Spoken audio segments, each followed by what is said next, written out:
नमस्कार मुलांनो, आदिराज क्लासेस या यूट्यूब चॅनलमध्ये तुमचं सर्वांचं स्वागत आहे। तर चला या व्हिडिओमध्ये आपण दोन चलांतील रेषीय समीकरणे यातील सराव संच 1.4 बघणार आहोत। आता या सराव संचामध्ये 4 प्रश्न आहेत, त्याच्यातला पहिला प्रश्न काय आहे ते आता आपण बघणार आहोत। तर बघा, पहिला प्रश्न आहे 2/x - 3/y = 15 आणि दुसरं समीकरण आहे 8/x + 5/y = 77।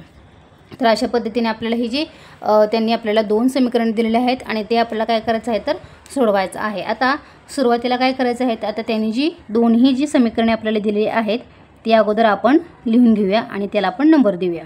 2/x - 3/y = 15 हे आपलं समीकरण आहे पहिलं। आणि दुसरं समीकरण आहे बघा 8/x + 5/y = 77 हे आहे आपलं समीकरण दुसरं। ठीक आहे, समीकरण 1 आणि समीकरण 2 आपल्याला मिळालेले आहेत। आता आपल्याला काय करायचं आहे तर याच्यामध्ये आपल्याला काय करायचं आहे, समीकरण 1 आणि समीकरण 2 मध्ये आता याचा दोन्हीचा जर तुम्ही विचार केला तर आता या ठिकाणी मी तुम्हाला डिटेलमध्ये सांगते। 2/x म्हणजेच काय आहे तर या ठिकाणी बघू शकते तुम्ही 2/x बरोबर आता याची फोड कशी करणार आपण तर 2/x म्हणजेच बघा आता इथं 1/x × 2 आहेत। कळालं तुम्हाला? म्हणजेच जर दोन्ही इथं गुणाकार केला तर आपल्याला ही स्टेप मिळणार आहे। म्हणजेच जर दोन्ही जर अंशस्थानी गुणलं 2 × 1 म्हणजेच 2/x। ठीक आहे, म्हणजे ही स्टेप समजली तुम्हाला।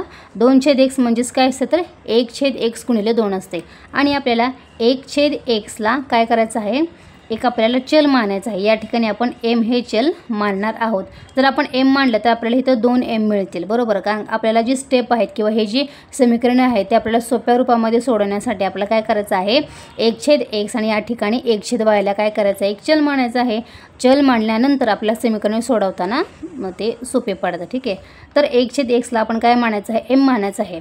ओके, आणि या ठिकाणी 5/y आहे बरोबर। म्हणजेच 5/y आपण कसं लिहिणार आहोत बघा तर 1/y × 5 म्हणजेच काय तर 5 × 1 जर केलं तर 5/y येत आहे ना। त्याच्यामुळे 1/y याच्या ठिकाणी आपण काय मांडणार आहोत तर n मांडणार आहोत। म्हणजेच आपल्याला काय मिळेल तर 5n मिळतील है ना।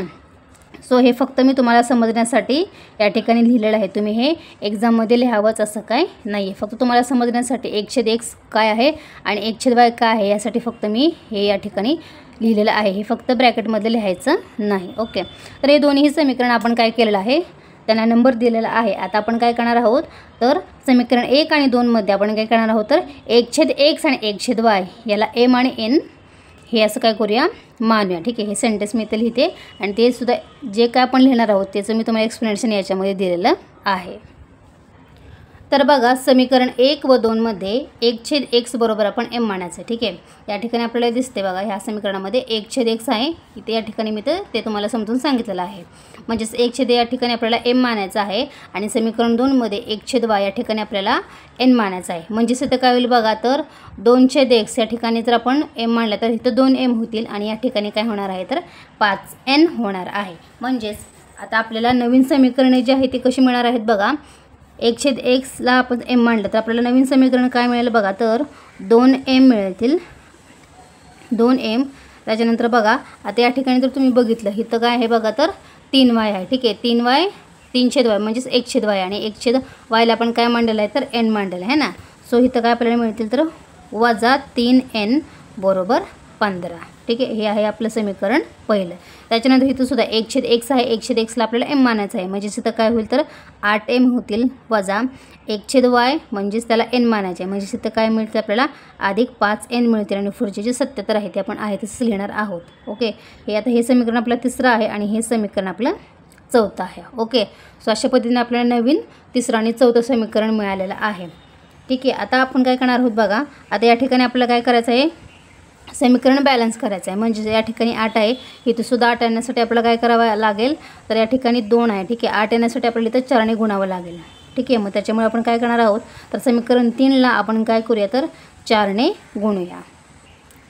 तर बघा, समीकरण 3 ला 4 ने गुणू म्हणजेच आता इथं 4 ने गुणलं तर बघा 4 2 8m होईल। म्हणजेच आता नवीन स्टेप आपल्याला काय मिळतील समीकरण 8m वजा 4 ने गुणलं तर काय होईल तर 4 त्रिक 12 होतील बरोबर। म्हणजेच इथे येतील 12n आणि बरोबर 4 ने गुणलं तर काय होतील 15 चौक 60 होतील। त्याच्यामुळे इथे किती मिळतील आपल्याला 60 मिळतील।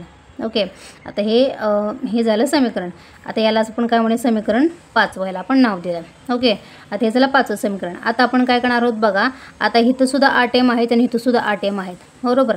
म्हणजे हे एमचे सहगुणक आहेत ना ते सारखे झालेले आहेत. ठीक आहे, एकतर एनचे सहगुणक सारखे करायचे किंवा एमचे सहगुणक सारखे करायचे. कोणतेही एका तरी संख्यांचे काय करायचे आहेत, सहगुणक जे आहेत ना ते काय करायचे, आपल्याला सहगुणकांचे नंबर आपल्याला काय करायचे आहे ते सारखे करायचे आहेत. त्याच्यानंतर आता हे झालं आपलं 5वं समीकरण. मग आता आपण काय करणार आहोत, तर आता समीकरण 4मधून समीकरण 5 जे आहे ते आपल्याला वजा करायचे. ठीक आहे, कारण का बरोबरची संख्या जे पुढची बघितली आपण या ठिकाणी तर 77 आहे आणि ते 60 आहे. त्याच्यामुळे आपण 4मधून 5 हे काय करणार आहोत, तर वजा करणार आहोत. तर बघा, समीकरण 4मधून समीकरण 5 वजा करू. मग आता आपलं समीकरण 4 आहे ते अगोदर आपण लिहून घेऊया. म्हणजे समीकरण बघा 4 आहे 8m अधिक 5n बरोबर 77 आहे. ठीक आहे, हे आपलं समीकरण 4. आणि समीकरण आपलं 5वं सुद्धा आपण लिहूया 8m वजा 12n बरोबर 60.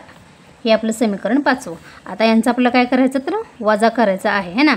आता बघा, वजा करायचं आहे त्याच्यामुळे आपलं चिन्हसुद्धा बदलणार. आता इथं वजा करायचं आहे, इथं सुद्धा वजा. आता इथं हे वजा आणि हे वजा. ठीक आहे, म्हणजेच इथं वजा वजा काय होईल, तर ते अधिक होतील. ठीक आहे, इथं मी वजा वजा काय होणार, अधिक होणार. हे मी तुम्हाला समजण्यासाठी इथे मी अधिक लिहिलेलं आहे. ठीक आहे, पण इथं वजाच करायचे, पण वजा वजा काय होणार आहे, तर ते अधिकच होणार आहे. आणि पुढचं इथं काय करायचं, आपल्याला चिन्ह बदलायचे, म्हणजे इथं सुद्धा आपल्याला वजा करावं लागेल. मग आता त्याच्यानंतर 8mमधून 8m गेले किती राहिले, तर 0 लिहायची काही गरज नाही आहे. आता 5n आणि अधिक 12n आहे. ठीक आहे, वजा वजा इथं अधिक झाले त्याच्यामुळे 12nला अधिक चिन्ह लागलं. त्याच्यामुळे 5n अधिक 12n किती झाले, तर ते 17n झाले, बरोबर. आता 77मधून 60 गेले किती राहिले, तर ते राहिले 17. म्हणजेच मला nची किंमत किती मिळाली बघा, तर n बरोबर हे 17 आहे तसेच, आणि गुणिले 17 पलीकडे गेले किती भागिले 17 होतील. म्हणजेच बघा n बरोबर किती आले, 17 भागिले 17 म्हणजेच 1 आलेलं आहे. nची किंमत आपल्याला मिळालेली आहे बघा, ती आहे 17. ओके, आता आपण ही जी nची जी किंमत आहे ती आपण समीकरण 3मध्ये ठेवणार आहोत. समीकरण 3 आपलं कुठलं आहे बघा, तर हे समीकरण 3 आहे. तर याच्यामध्ये आपण nची किंमत पुटअप करूयात. तर बघा, n बरोबर 1 ही किंमत समीकरण 3मध्ये ठेवू. ओके, आता समीकरण 3 काय आहे ते अगोदर आपण लिहून घेऊया. 2m वजा 3n बरोबर 15. आता याच्यामध्ये आपल्याला nची किंमत ही 1 ठेवायची आहे. म्हणजेच आपल्याला पुढचं समीकरण काय मिळेल बघा, तर 2m वजा 3 गुणिले 1 बरोबर 15. हे आपण पुढे सॉल्व करूया. 2m वजा 3 गुणिले 1 म्हणजेच 3 बरोबर 15. ओके, आता आपण काय करूया, तर mची किंमत आपल्याला काढायची आहे. तर हे 2m असेच ठेवूया आपण, बरोबर 15 आहे तसेच, आणि वजा 3 आहेत पलीकडे गेले की ते अधिक 3 होतील. म्हणजेच बघा, आता 2m बरोबर 15 आणि 3 किती झाले बघा, तर ते झाले 18. ओके, म्हणजेच m बरोबर 18 आता mला 2 गुणिले आहेत पलीकडे गेले की ते भागिले होतील, म्हणजेच 18/2 होतील. आणि म्हणजेच mची किंमत आपल्याला किती मिळाली बघा, तर 92/18 म्हणजेच 9. ठीक आहे, म्हणजेच mची किंमत आपल्याला 9 मिळालेली आहे आणि nची किंमत आपल्याला ही 1 मिळालेली आहे. ठीक आहे, सो अशा पद्धतीने आपल्याला बघा m आणि nच्या ज्या किमती आहेत त्या मिळालेल्या आहेत. आता परंतु m आणि nची खरी किंमत काय आहे, तर mला आपण म्हणजेच 1/x बरोबर m मांडलेला आहे ना, आणि n म्हणजेच काय, तर 1/y आहे. तर बघा, परंतु 1/x बरोबर m आहे ना, आणि 1/y बरोबर n आहे.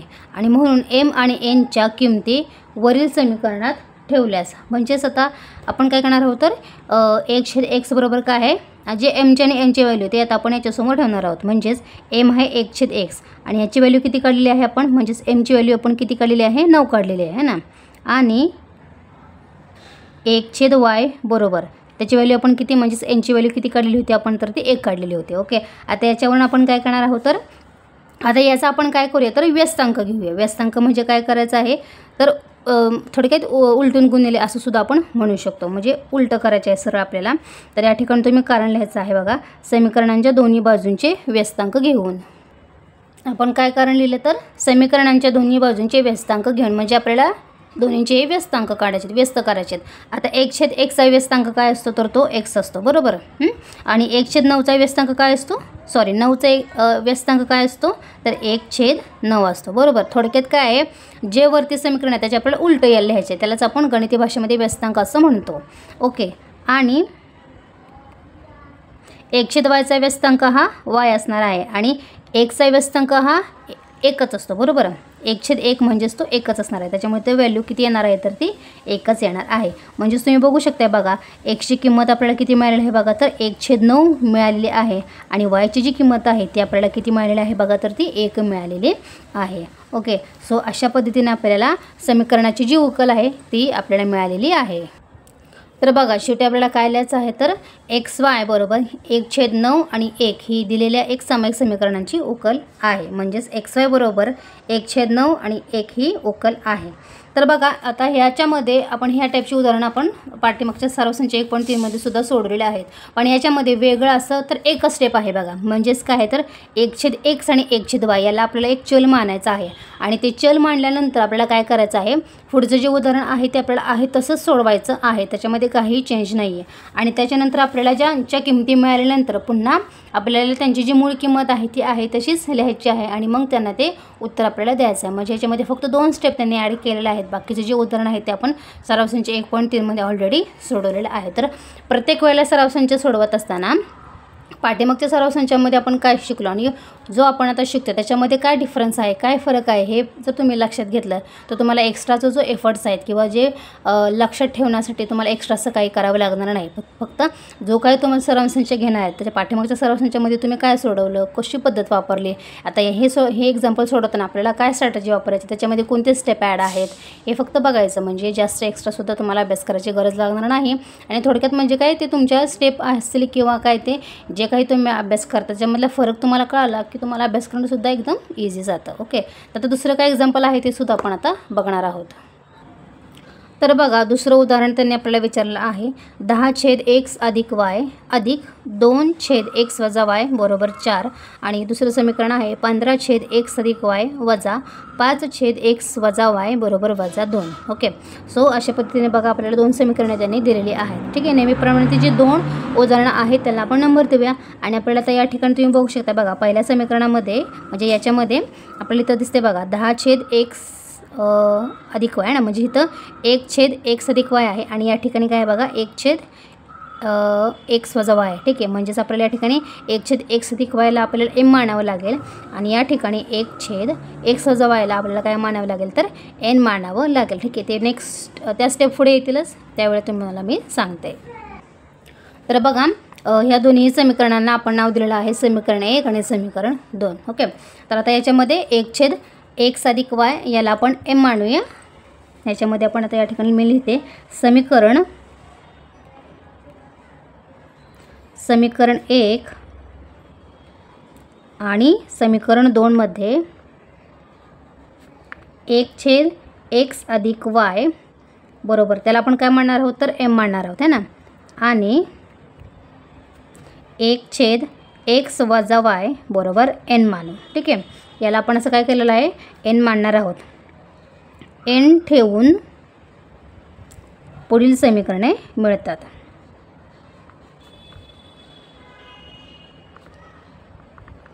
पुढील समीकरणे मिळतात बरोबर.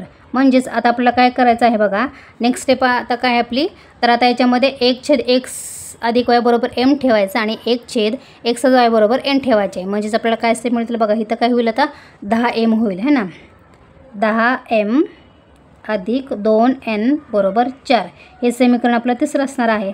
आणि आता बघा 15m वजा 5n बरोबर वजा 2 आणि हे समीकरण आपलं चौथं असणार आहे. ओके, अशा पद्धतीने आपल्याला नवीन 2 समीकरणे मिळतील. म्हणजे समीकरण तिसरं आणि चौथं आपल्याला मिळणार आहे. आता या ठिकाणी तुम्ही बघू शकता बघा या ठिकाणी 10 आहे आणि या ठिकाणी 15 आहे. ठीक आहे, म्हणजेच आपल्याला इथं एमचं सहगुणक सारखं करणं थोडंसं अवघड जाणार आहे. ते जर आपण एनच्या बाबतीत जर बघितलं तर इथं 5 आहे आणि इथं 2 आहे. ठीक आहे, म्हणजे समीकरण 1ला जर आपण 2ला गुणलं तर आपल्याला इथं 10 मिळतील आणि समीकरण 5ला जर आपण 2ला गुणलं तर आपल्याला इथं सुद्धा 10 मिळतील. ठीक आहे, म्हणजेच आपल्याला एनचा जो सहगुणक आहे तो आपल्याला सारखा करता या ठिकाणी येतो. ठीक आहे, म्हणजेच या एक्झाम्पलमध्ये आपल्याला एनचा सहगुणक जो आहे तो सेम करायचा आहे. म्हणजे आपल्याला पुढचे जे उदाहरण आहे ते आपल्याला पुढच्या स्टेप जे आहे ते आपल्याला मिळणार आहेत. मग आता या ठिकाणी आपण काय करणार आहोत तर समीकरण 3ला आपण इथं काय करणार आहोत बघा समीकरण 3ला आपण आता 5ने गुणणार आहोत. तर बघा समीकरण 3ला 5ने गुणू. आता हा समीकरण 3 त्याला आपण 5ने गुणूया. म्हणजेच बघा 10 × 5 = 50 इथे किती येतील 50m येतील अधिक 5ने गुणल्यानंतर 5 × 2 = 10n येतील आणि बरोबर 5ने गुणल्यानंतर 5 चोक 20 येतील. ओके, हे समीकरण आपलं 5 असणार आहे. राईट.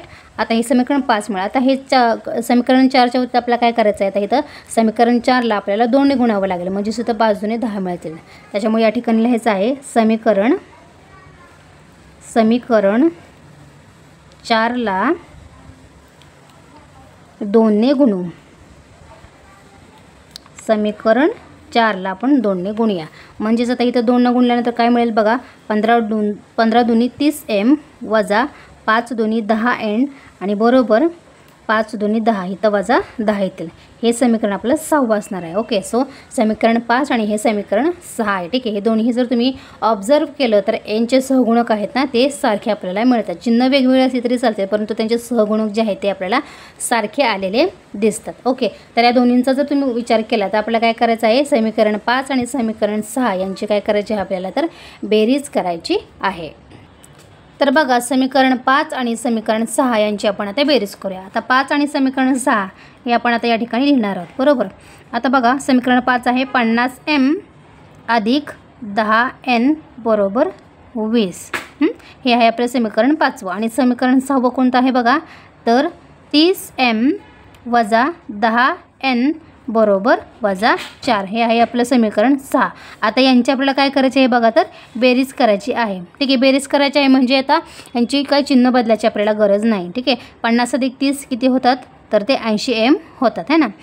वजा 10n अधिक 10n काय होणार आहेत, तर ते कॅन्सल होणार आहेत. ठीक आहे.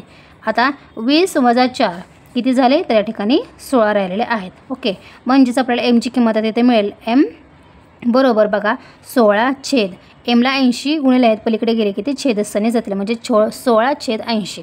म्हणजेच मला एमची किंमत या ठिकाणी मिळालेली आहे. एम किती आहे बघा, 16 × 16 16 पंचे 80, म्हणजेच 1/5. एमची किंमत मला किती मिळालेली आहे बघा, तर 1/5 मिळालेली आहे. ओके, आता ही जी एमची जी किंमत आहे ती आपण काय करणार आहोत, तर समीकरण 3 मध्ये ठेवणार आहोत. तर m बरोबर 1/5 ही किंमत समीकरण 3 मध्ये ठेवू. आता समीकरण 3 जे आहे त्या अगोदर आपण आता इथे लिहूया 10m अधिक 2n बरोबर 4. हे आपलं समीकरण आहे तिसरं. आता याच्यामध्ये आपल्याला mची किंमत 1/5 ठेवायची आहे. म्हणजेच इथं काय मिळलं, आता बघा नेक्स्ट स्टेप आपल्याला 10 गुणिले mची किंमत आहे 1/5, म्हणजेच इथं 10 गुणिले 1/5 अधिक 2n बरोबर 4. आता इथं बघा 10 गुणिले इथं अंशस्थानी आपल्याला गुणायचं आहे 10 गुणिले 1, म्हणजेच इथे किती मिळतील आपल्याला 10/5 मिळतील अधिक 2n बरोबर 4. म्हणजेच नेक्स्ट स्टेप आपल्याला काय मिळेल, 2 पंचे 10 म्हणजेच 2 अधिक 2n बरोबर 4. ओके, आता नेक्स्ट स्टेप काय मिळेल बघा, तर 2n बरोबर 4 आहे तसंच ठेवूया. 2 अधिक आहेत, पलीकडे गेले की ते वजा 2 होतील, म्हणजेच 2n बरोबर 4 वजा 2 2. म्हणजेच nची किंमत आपल्याला किती मिळाली बघा, 2/2, म्हणजेच n बरोबर 1 ही आपल्याला किंमत मिळालेली आहे. तर आपल्याला nची किंमत ही 1 मिळालेली आहे. बरोबर. आता परंतु आपण 1/x अधिक y बरोबर m घेतलेला आहे आणि 1/x y बरोबर आपण n मांडलेलं आहे ना, आणि त्याच्यामुळे या दोन्ही समीकरणामध्ये m आणि n च्या किमती भरल्यास आपल्याला पुढील समीकरणे मिळतात. बरोबर. आता कोणती समीकरणे मिळणार आहेत ते आता आपण बघूया. म्हणजेच m आहे 1/x अधिक y आहे. आता याची किंमत आपल्याला किती मिळालेली आहे, तर त्याची जी किंमत आहे ती आपल्याला 1/5 मिळालेली आहे. बरोबर. आणि 1/x वजा y याची किंमत आपल्याला किती मिळालेली आहे बघा, तर ती आहे 1 आहे. बरोबर. आता या दोन्हीही समीकरणाचे आपण काय करणार आहोत, तर व्यस्तांक घेणार आहोत. तर बघा आपण कारण काय लिहिलं, तर समीकरणांच्या दोन्ही बाजूंची व्यस्तांक घेऊन. आता पहिल्या समीकरणाचा व्यस्तांक काय आहे बघा, 1/x अधिक y. याचा व्यस्तांक काय असणार आहे, तर तो x अधिक y असणार आहे. ओके, आणि 1/5चा व्यस्तांक असणार आहे 5. व्यस्तांक म्हणजेच उलटून घेऊन दिलं आहे ना, म्हणजे जे समीकरण आहे किंवा जे आपल्याला लिहिलेलं आहे त्याच्या फक्त आपल्याला उलटं लिहायचे. 1/x आहे x अधिक y, तर आपल्याला फक्त x अधिक y करायचं आहे. 1/5चा उलटा आहे 5, त्यालाच आपण व्यस्तांक असं म्हणतो. आणि हे तुमचं समीकरण असणार आहे किती, समीकरण हे 7 असणार आहे. आणि दुसरं बघा 1/x वजा y याचा व्यस्तांक असतो x वजा y आणि xचा व्यस्तांक हा 1च असतो. ओके, आणि हे तुमचं समीकरण हे 8 असणार आहे. ओके, तर समीकरण हे 7 आणि हे समीकरण 8 आपल्याला मिळतात. आता समीकरण 7 आणि 8 यांची आपल्याला काय करायचे आहे, बेरीज करायची आहे. आता ही जी दोन्ही समीकरण आहेत ती अगोदर आपण लिहूया. x अधिक y बरोबर 5 हे आपलं समीकरण 7 आहे. आणि समीकरण 8 आहे x वजा y बरोबर 1 हे आपलं समीकरण 8 आहे. आता यांची आपल्याला काय करायची, बेरीज करायची आहे. x अधिक x किती होतात, तर 2x होतात. अधिक x वजा y कॅन्सल झाले. ओके, आणि 5 आणि 1 किती झाले, तर ते 6 झाले. म्हणजेच बघा x बरोबर किती आपल्याला मिळाले, तर 6/2 गुणिले पलीकडे गेले किती भागिले होतील. म्हणजेच x बरोबर 3 दुणे 6. म्हणजेच xची किंमत आपल्याला किती मिळाली आहे बघा, तर ते 3 मिळालेली आहे. ओके, आता ही जी xची किंमत आहे ते आपण समीकरण कितीमध्ये, 7मध्ये ठेवूया. तर बघा x बरोबर 3 ही किंमत समीकरण 7मध्ये ठेवू. त्याच्यामुळे समीकरण 7 अगोदर आपण लिहूया. x अधिक y बरोबर 5. xची किंमत किती आहे बघा, 3 आहे. म्हणून 3 अधिक y बरोबर 5. म्हणजेच आपण आता लिहूया y बरोबर 5 आहे तसेच ठेवूया. 3 अधिक आहेत पलीकडे गेले की ते वजा 3 होतील. म्हणजेच y बरोबर 5 वजा 3 किती झाले बघा, 2 झाले. त्याच्यामुळे yची किंमत आपल्याला किती मिळालेली आहे बघा, तर ती 2 मिळालेली आहे. x आलेला आहे 3 आणि y आलेला आहे 2. म्हणजेच समीकरणाच्या उकली आपल्याला किती मिळाल्या आहेत बघा, 3 आणि 2 ह्या 2 उकली आपल्याला मिळालेल्या आहेत. तर बघा आपल्याला शेवटी काय लिहायचं आहे, तर xy बरोबर 3, 2 ही दिलेल्या समीकरणांची उकल आहे. म्हणजेच xy बरोबर 3, 2 ही उकल आहे असे आपण म्हणू शकतो. सो तुम्ही बघू शकताय अशा पद्धतीने बघा आपले जे 2 प्रश्न आहेत सराव संच 1.4 मधले ते मी तुम्हाला सोडवून दिलेले आहेत. आता याच्यामध्ये आपले 2 प्रश्न राहिलेले आहेत. प्रश्न 3 आणि प्रश्न 4 जो आहे तो मी तुम्हाला नेक्स्ट व्हिडिओमध्ये कंटिन्यू करणार आहेत. हे 2 म्हणजे हे 4ही प्रश्न जे आहेत या सराव संचामध्ये ते ॲक्च्युली मोठे आहेत. त्याच्यामुळे याच्यामध्ये मी तुम्हाला 2च प्रश्न सोडवलेले आहेत. नेक्स्ट व्हिडिओमध्ये राहिलेले 2 तुम्हाला मी सोडवून देईल. ओके, डिटेलमध्ये मी तुम्हाला सांगितलेलं आहे जेणेकरून तुमच्या ते सोडवत असताना तुम्हाला ते समजेल आणि तुमच्या ते लक्षसुद्धा राहील. आणि हे उदाहरणं जे आहेत ते तुम्ही प्रॅक्टिस करायचे आहे आणि प्रॅक्टिसनेच हे उदाहरण तुम्हाला फायनल तुमच्या बोर्ड एक्झाममध्ये तुम्हाला ते सोडवताना काहीच त्रास होणार नाहीत. भेटूया नेक्स्ट व्हिडिओमध्ये पुढच्या 2 प्रश्नांसह. Till then take care, bye bye.